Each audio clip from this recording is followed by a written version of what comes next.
Assalamualaikum warahmatullahi wabarakatuh. Gue Fauzi Rizky Ramdhani dan gue mahasiswa Universitas Siliwangi, jurusan Ilmu Politik. Dan sekarang gue akan mengerjakan tugas UTS dari mata kuliah Pesantren dan Politik. Dan gue udah bikin naskah untuk sekarang dengan judul Pesantren dan Dinamika Politik Indonesia. Hari ini kita akan membedah salah satu institusi pendidikan tertua yang paling berpengaruh di Indonesia, yaitu pesantren. Pesantren ini bukan hanya sebagai tempat belajar kitab kuning. Pesantren adalah kawah candra di muka yang membentuk karakter bangsa dan memiliki sejarah yang panjang dalam panggung sosial politik kita. Yang pertama, kita akan bahas sejarah pesantren di Indonesia. Ada akar tradisi pesantren yang sudah ada jauh sebelum Indonesia merdeka. Dan ini diadopsi dari sistem pendidikan lokal yang diislamisasi oleh para wali songo. Di zaman era kolonial, pesantren menjadi pusat perlawanan terhadap penjajah, yaitu Belanda dan Jepang. Mengapa? Karena pesantren berdiri di luar sistem pemerintah kolonial, menjadikannya simbol kemandirian bangsa. Pasca kemerdekaan, pesantren pun bertransformasi dari sekedar pusat studi agama menjadi pilar pendidikan nasional yang diakui negara melalui Undang-Undang Pesantren. Pendekatannya untuk memahami pesantren ini, kita tidak bisa hanya menggunakan satu kacamata aja, kan? Tapi harus ada 3 fungsi utama pesantren yang saling berkelindan, gitu. Fungsinya ini, yang pertama itu ada fungsi pendidikan. Mengapa ada fungsi pendidikan? Ya, untuk menjaga transmisi ilmu-ilmu keislaman klasik. Dan yang kedua itu ada fungsi dakwah sebagai pusat syiar Islam di tengah masyarakat.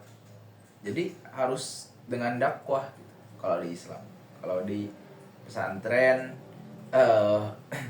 sama juga pakai dakwah, karena pesantren itu adalah masyarakat kecil, kehidupan masyarakat yang kecil, miniatur kehidupan masyarakat. Dan yang ketiga ada fungsi pemberdayaan masyarakat. Pesantren berperan sebagai agen perubahan ekonomi dan sosial di lingkungannya.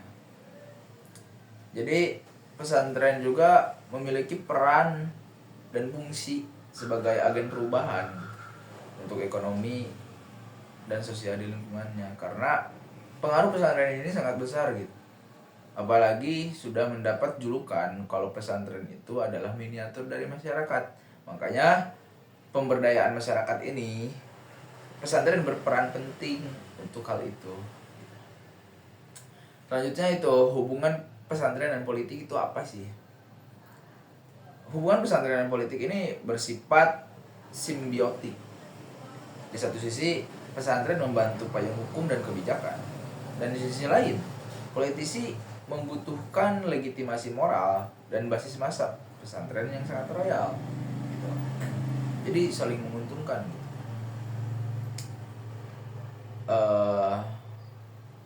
Bentuk hubungannya ada bermacam-macam. Bentuk hubungannya, yang pertama itu ada hubungan antar kiai sebagai figurnya gitu. santri ataupun alumni yang menciptakan jaringan pengaruh yang luas. Jadi relasi patron and client gitu. Dan yang kedua itu ada lobby kebijakan yang mana pesantren aktif memperjuangkan nilai-nilai Islam dalam produk hukum negara gitu. Dan ada juga tipologi, motif, serta budaya politik yang akan kita bahas kali ini. Yang pertama itu ada tipologi. Tipologi kebebasan yang fokus pada moralitas publik dan keutuhan NKRI. Dan yang kedua itu ada praktis, dukungan langsung kepada kandidat atau partai tertentu saat pemilu ataupun pilkada. Motifnya memperjuangkan aspirasi umat dan kemaslahatan publik, atau bisa disebut idealistik. Selanjutnya ada keinginan untuk akses sumber daya atau perlindungan institusional, disebut pragmatis. Dan yang terakhir itu budaya politik. Budaya politik pesantren ini sangat dipengaruhi oleh prinsip sami'na wa ata'na. Kami dengar dan kami taat. Jadi dikala kiai mengutarakan atau mengucapkan suatu perintah, maka kebanyakan dari santrinya akan menaati ucapan dari kiai ini. Akan tetapi tetap meskipun seorang kiai harus ada musyawarah terlebih dahulu. Jangan tiba-tiba membuat suatu kebijakan ataupun suatu keputusan dan melibatkan santri-santrinya gitu. Harus tetap ada musyawarah dulu gitu. Karena dari ucapan kiai terhadap para santrinya yang menganut sami'na wa ata'na dapat memunculkan dampak keterlibatan politik yang sangat besar.